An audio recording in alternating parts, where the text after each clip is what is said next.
Hello friends, welcome to my channel. Today we are going to discuss section 194R, which is to be introduced from 1st July, and this is a new section which has come into force. The section focuses on benefits or perquisites in respect of business or profession. What does it mean? This means that any benefit provided by any person to any other person as defined in the Income Tax Act.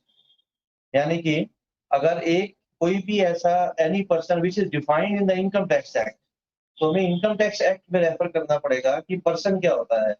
तो any person who is giving any benefit और perquisite to any other person who is resident in India, then this section applies. तो इसको आगे चलते हैं. क्या आया है सेक्शन 28 सबसेक्शन 4.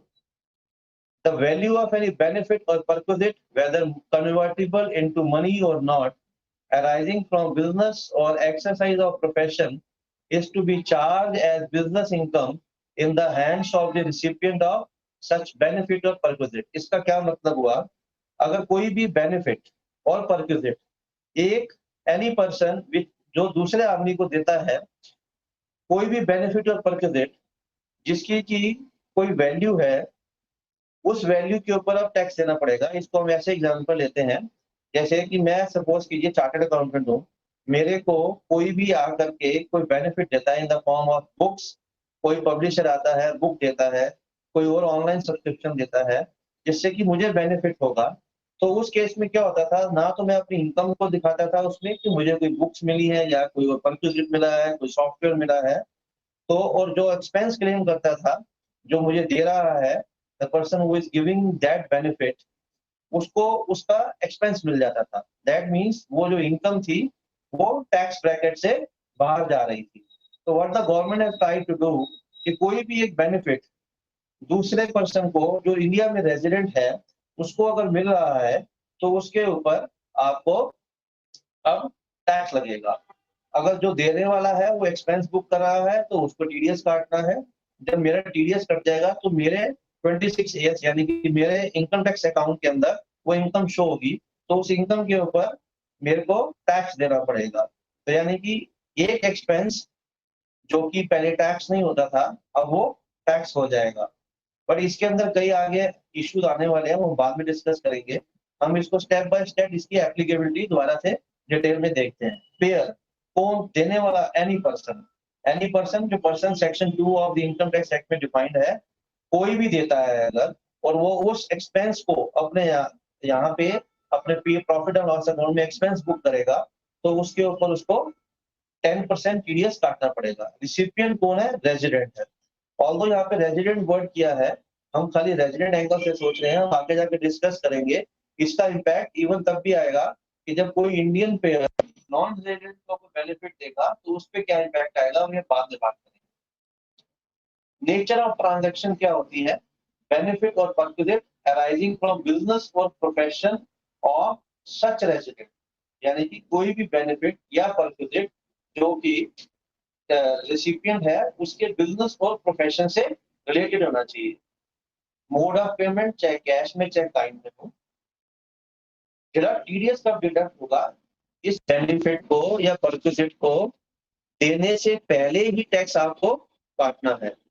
टीडीएस रेट है 10%. आगे क्या क्या बोलते हैं? सच बेनिफिट और perquisite should be in the nature of income falling under section 28(4) जो हमने पहले आपसे डिस्कस किया था. तो 28(4) के अंदर ये बेनिफिट और परक्विजिट फॉल करना चाहिए. यानी कि ये जो बेनिफिट है ये बिजनेस ट्रांजैक्शन में होना चाहिए, फ्रॉम बिजनेस टू बिजनेस होना चाहिए. अगर बिजनेस टू एम्प्लॉय है, एम्प्लॉयर टू एम्प्लॉय है, वो यहाँ कवर नहीं होगा, क्योंकि वो सेक्शन 17 सबसेक्शन 2 के अंदर सैलरीज के अंदर टैक्स होता है, उस पर टीडीएस काटा जाता है. ये वो ट्रांजैक्शंस हैं जो कि एक बिजनेस दूसरे बिजनेस को, जो बिजनेस में दोनों आपस में रिलेटेड है, उसके अंदर कोई बेनिफिट और परक्विजिट आप पास ऑन करते हो, उसको कवर करने की कोशिश की है इसमें. इसकी नॉन एप्लीकेबिलिटी इस कहां पे नहीं लगेगा? जहां पर कि ये बेनिफिट और परक्विजिट की ईयरली वैल्यू 20,000 से ज्यादा नहीं है ड्यूरिंग द फाइनेंशियल ईयर। और 20,000 से ज्यादा कैसे देखना पड़ेगा आपको, कैश और या काइंड या दोनों को मिला के 20,000 से ज्यादा नहीं होनी चाहिए।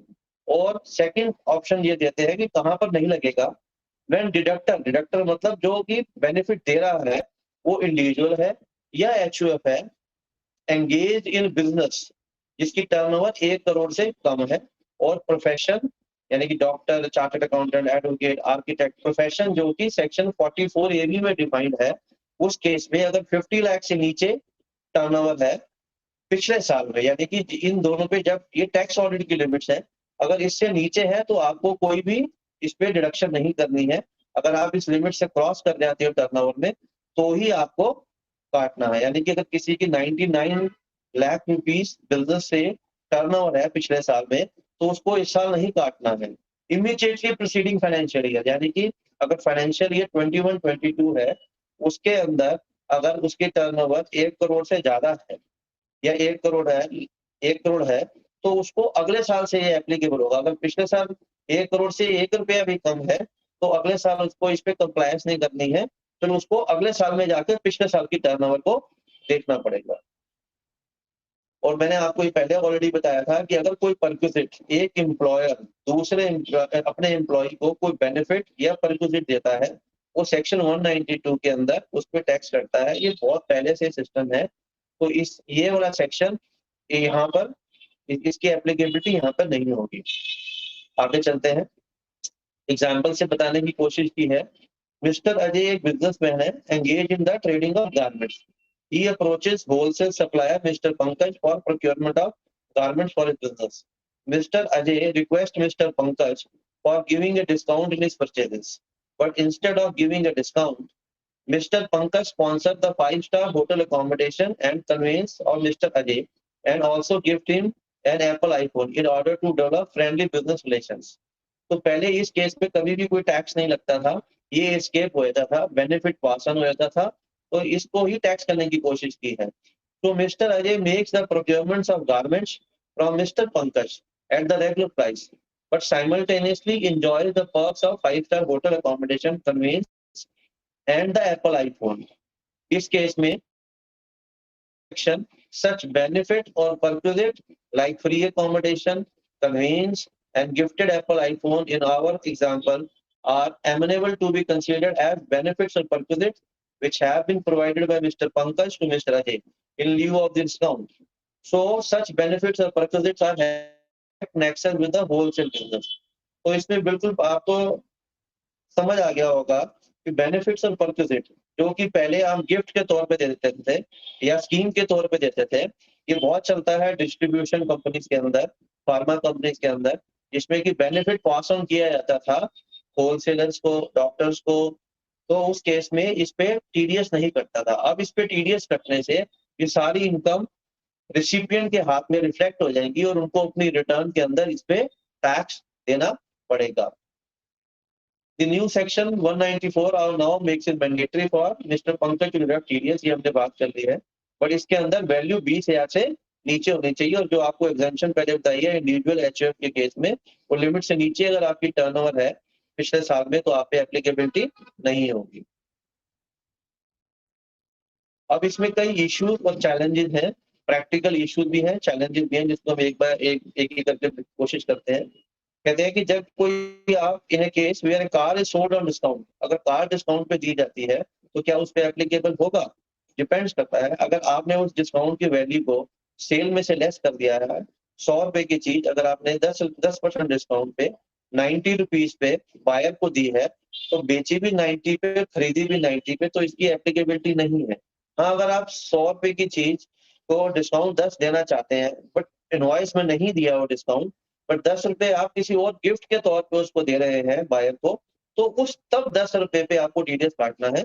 अदरवाइज अगर डिस्काउंट को पहले लेस कर दिया है तो उस पर नहीं लगेगा, क्योंकि सेल वैल्यू भी कम हो गई और परचेज वैल्यू भी कम हो जाती है बायर के हाथ में, तो दोनों ट्रांजैक्शन की वैल्यू में कोई फर्क नहीं पड़ता है, तो उस केस के अंदर ये एप्लीकेबल नहीं है। सेकेंड एग्जाम्पल है, एक company offered a tour to Singapore to one of its customers, covering all the related expenses. Since TDS has to be deducted before such benefit or perquisite given, how would the company measure the true value? इसमें true value निकालने का आसान सा तरीका है, जो ticket पे आपने पैसे खर्च किए हैं वो वैल्यू, बेनिफिट और पर्क्विजिट सामने दूसरे वाले के रिसिपिएंट के हाथ में इसकी वैल्यू पे टैक्स लगेगा। अब क्वेश्चन इसमें आता है कि अगर इस पे जीएसटी या उसका इनपुट क्रेडिट मिल गया है तो उस केस में क्या होगा, वो हम आगे डिस्कस करेंगे। प्रैक्टिकल इसमें क्या इशू है, टैक्स इश्यूज, जब आप इस सेक्शन में टीडीएस कटेगा तो इसकी रिपोर्टिंग रिक्वायरमेंट्स भी बढ़ जाएंगी। इसके अंदर वैल्यूएशन के चैलेंजेस भी आएंगे। कई बार आप क्या करते हैं, कुछ प्रोडक्ट्स ऐसे होते हैं जो आप मैन्युफैक्चर करते हैं और उस प्रोडक्ट को आप बेनिफिट के तौर पे पास ऑन करते हैं, लाइक फार्मास्यूटिकल कंपनीज। जब वो अपना प्रोडक्ट आगे ट्रांसफर करेंगी तो उस केस में वैल्यूएशन के इश्यूज भी आएंगे और उस पर टैक्स काट के डिपॉजिट होगा और इसकी टीडीएस रिटर्न में भी रिपोर्टिंग होगी और उसके साथ साथ टैक्स ऑडिट रिपोर्ट पे भी इसकी रिपोर्टिंग होगी। जीएसटी इम्पैक्ट, देखिए जो भी आप कोई चीज बाय करेंगे वो आप अपना एक्सपेंस बुक करेंगे, तो उस पर जो जीएसटी होगा इन माय ओपिनियन उसका आपको क्रेडिट मिलेगा। सिर्फ आपको अब एडिशनल जो कंप्लायंस है वो टीडीएस की करनी पड़ेगी। आपने कोई 100 रुपए की चीज ली, उस पर 18 रुपए का जीएसटी दिया, आप 18 का इनपुट क्लेम कर सकते हैं और 100 रुपए पे आपको टीडीएस काट के गवर्नमेंट को जमा कराना है। अब इसमें टीडीएस काटने में भी इशू है। अगर आप 100 रुपए की चीज दे रहे हैं बट उसके अंदर इशू ये आता है कि आप अगर उसको टैक्स काटेंगे तो 90 की पास ऑन तो वो होगी नहीं, और 100 की चीज 100 में ही जाएगी, बट उस पर 10 रुपए टैक्स देना पड़ेगा और 10 नहीं निकालना पड़ेगा, इसको आपको ग्रॉसिंग अप करनी पड़ेगी। 100 को ये माना जाएगा कि आपकी जो ये जो आइटम है ये 90% है, उसको ग्रॉस अप करके उस पर 10% टीडीएस काट के फिर आपको जमा कराने का पड़ेगा। ये टैक्स इश्यू का जीएसटी इम्पैक्ट है। मैं इसको रिपीट कर देता हूँ कि आपको ग्रॉसिंग अप करनी पड़ेगी। ग्रॉसिंग अप का मतलब है कि जो आपकी जो परचेज जो बेनिफिट पास ऑन हो रहा है वो उस पे आप टैक्स काट के नहीं दे सकते हैं, या तो आप सामने वाले से रिकवर कर दीजिए टीडीएस का पैसा।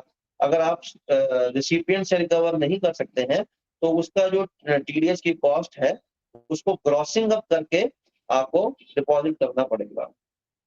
ऑडिटर की रिस्पॉन्सिबिलिटी है टैक्स ऑडिट रिपोर्ट में उसको चेक करना पड़ेगा कि सारे बेनिफिट्स के ऊपर टैक्स कटा नहीं कटा। ये ऑडिटर्स के लिए बहुत चैलेंज है क्योंकि जितने भी एक्सपेंस होंगे उसको ये ट्रैक करना कि भाई ये बेनिफिट जो एक्सपेंस हुआ है क्या ये बेनिफिट पास ऑन हुआ है या नॉर्मल एक्सपेंस है। तो इसके लिए ऑडिटर को जो है ऑडिट से डिक्लेरेशन लेनी पड़ेगी कि भी कौन कौन से ऐसी चीजें हैं जिसका बेनिफिट्स आपने उन्होंने आगे पास ऑन किया है, तभी इसको रिपोर्ट किया जाएगा।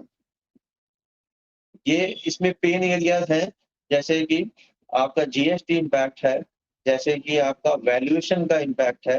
वैल्यूएशन है कई बार आप इन हाउस मैन्युफैक्चर प्रोडक्ट्स जो हैं अगर डिस्ट्रीब्यूट करते हैं तो उसमें क्या उसकी वैल्यू ली जाएगी। तो माई ओपिनियन उसके अंदर आपको जो है उसका कॉस्ट ऑफ प्रोडक्शन लेना पड़ेगा। उस कॉस्ट ऑफ प्रोडक्शन को ही आपको बेनिफिट पास ऑन मानना पड़ेगा, उसकी क्रॉसिंग अप करनी पड़ेगी, फिर उस पर टैक्स जमा कराना पड़ेगा। तो ये बहुत पेन एरिया है क्योंकि इसके अंदर कैलकुलेशन भी बहुत इन्वॉल्व है। बड़ी बड़ी कंपनीज में ये एक नया ही काम आ जाएगा कि आपको बेनिफिट्स को भी वैल्यू करके उस पर टैक्स देना है। तो दिस ये एक्स्ट्रा टैक्स और कॉस्ट है कंपनीज के लिए, क्योंकि एक तो फ्री सैंपल दो, बेनिफिट दो और उसके ऊपर टैक्स की कॉस्ट भी बियर करो। तो कंपनीज को ये प्लान करना पड़ेगा कि टैक्स की कॉस्ट जो है वो रिसिपिएंट बियर करेगा या उनको बियर करना है। अगर वो खुद बियर करेंगे तो ग्रॉसिंग अप करके टैक्स डिपॉजिट होगा, अगर वो टैक्स रिकवर कर लेंगे सामने वाले से तो उस हिसाब से उसकी अकाउंटिंग होगी। तो ये भी एक कॉम्प्लेक्सिटी आ जाएगी बुक्स के अंदर मेंटेन करने के लिए, इवन पेयर को और रिसिपिएंट को। इसमें न्यू और एडिशनल कंप्लायंसेस तो आएंगी, मैंने आपको ऑलरेडी बताया है कि टीडीएस रिटर्न में भी आएंगी। उसके अलावा आपकी टैक्स ऑडिट रिपोर्ट में भी इसकी कंप्लायंसेस आएंगी और इसमें वैल्यूएशन के ऊपर चैलेंजेस रहेंगे जब भी आपकी असेसमेंट आएगी कि आपने कैसे वैल्यूएशन की। ये एक बहुत ग्रे एरिया रहता है कि आपने किस प्रोडक्ट को जो आपने खरीदा नहीं है बट इन हाउस से दिया है उसकी क्या वैल्यूएशन कैसे की जाए और कैसे इसको टैक्स काट के इस पर डिपॉजिट किया जाए। तो इस पे इश्यूज challenges काफी आएंगे। The issue arises when the payment is to be made to the non-resident by the resident taxpayer। यानी कि अगर कोई बिजनेसमैन इंडिया में फॉरेन की किसी बिजनेस एसोसिएट को अगर पेमेंट करता है या उसके साथ में वो काइंड में भी कुछ बेनिफिट दे सकता है, यानी कि कोई टूर स्पॉन्सर कर देगा या कोई और गिफ्ट दे देगा, तो उस केस में क्या ये सेक्शन एप्लीकेबल होगा कि नहीं होगा? ये सेक्शन एप्लीकेबल नहीं होगा, but section 195 income tax act के अंदर उसके ऊपर इसकी टैक्सेबिलिटी आ जाएगी। तो उसकी टैक्सेबिलिटी को हमें जिस कंट्री में पेमेंट हो रही है उसकी डबल टैक्स अवॉइडेंस एग्रीमेंट के साथ उसको पढ़ना पड़ेगा और उसकी टैक्सेबिलिटी निकालनी पड़ेगी। क्या ये टैक्सेबल होगा या नहीं होगा, ये काफी बड़ा टॉपिक होता है। और जब भी हम ये चीज करेंगे तो उसके ऊपर टैक्सेबिलिटी को सेक्शन 195 के हिसाब से एनालिसिस किया जाएगा और उसके ऊपर विदहोल्डिंग टैक्स की लायबिलिटी निकाली जाएगी। क्या 194 आने से इस फॉरेन बेनिफिट्स में जो परक्विजिट्स और बेनिफिट्स हम दे रहे हैं उसके ऊपर कोई टैक्सेबिलिटी बनेगी या नहीं बनेगी, क्या कोई इससे फर्क आएगा या नहीं आएगा? इन माय ओपिनियन 194 आने से टैक्सेबिलिटी पे कोई फॉरेन बेनिफिट, फॉरेन रिसिपिएंट को कोई बेनिफिट देने में कोई चेंज नहीं आया है, क्योंकि 194 आर जो है इंट्रोड्यूस किया गया है the withholding tax to track those benefits. Although वो पहले से टैक्सेबल होते थे बेनिफिट जो दिए जाते थे, बट वो पकड़े नहीं जाते थे, तो विदहोल्डिंग टैक्स कटने से वो सारी चीजें ट्रैक हो जाएंगी। फॉरेन बेनिफिशियरी के लिए इससे कोई इम्पैक्ट नहीं आएगा, वो अभी भी सेक्शन 195 से गवर्न होगा। आपको कोई भी क्वेरी हो तो आप मुझे सोशल मीडिया से और बाय टेलीफोन आप मुझे कांटेक्ट कर सकते हैं। एंड प्लीज अगर आपको ये वीडियो लाइक किया है तो इसको जरूर बेल आइकन पे कीजिए और मेरे चैनल को सब्सक्राइब कीजिए। मैं आपको और नए वीडियोस के साथ मिलता रहूंगा और इस नॉलेज शेयरिंग की जो भी हमारी मुहिम स्टार्ट हुई है, जो भी ये इनिशिएटिव है, इससे आपको मैं अपडेट करता रहूंगा। Thank you for patience in me. Thank you.